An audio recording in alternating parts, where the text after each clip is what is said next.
அது என்ன? ஆனந்த நிலை, ஆன்மக்கடல், பிளிஸ்ஃபுல் ஸ்டேட், சச்சிதானந்தம், இறைநிலை, இறைவன் உங்களுக்குள்ளதான் இருக்கு, அன்பேஷும். இப்ப சொல்ற விஷயத்த நீங்க புரிஞ்சுக்கிட்டீங்கன்னா நீங்கள் தான் இறைவன் என்பதை உங்களால மறுக்கவே முடியாது.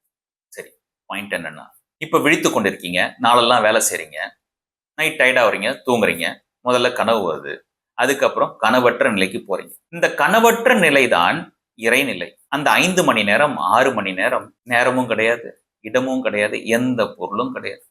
நீங்க ஒரு நிலையில இருக்கீங்க, அதுதான் இறைநிலை, பிளிஸ்ஃபுல் ஸ்டேட், ஆனந்த நிலை.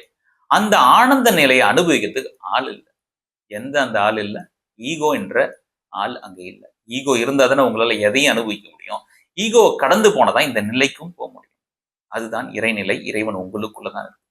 தூங்கி வந்த உடனே கேட்கிறேன், நல்லா தூங்குனீங்களான்னு. அது என்ன அர்த்தம்? கனவற்ற நிலையில இருந்தீங்களான்னு கேட்கிறாங்க. நல்லா தூங்கியிருந்தீங்கன்னா, கனவற்ற நிலையில இருந்திருந்தீங்கன்னா சூப்பரா தூங்கணும்னு சொல்றீங்க. ஆனா சூப்பரா தூங்கணும்னு தூங்கி எழுந்ததுக்கு அப்புறம் தெரியுது.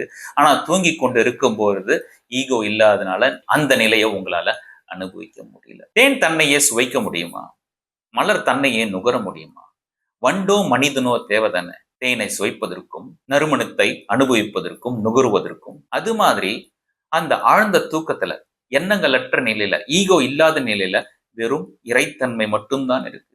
அப்ப இறைவன் நீங்க தானே. அந்த இறைநிலையிலிருந்து வெளியே வந்தோடனே ஈகோ வேலை செய்து உலகத்தை அனுபவிக்கிறீங்க. தினமும் திரும்ப அந்த இறைநிலைக்கு போயிடுறீங்க. தினமும் போயிட்டு போயிட்டு வரீங்க. இறைவன் நீங்கள் தான். நீங்கள் தான் பிரம்மம். நீங்கள் தான் சிவன். சச்சிதானந்தம்.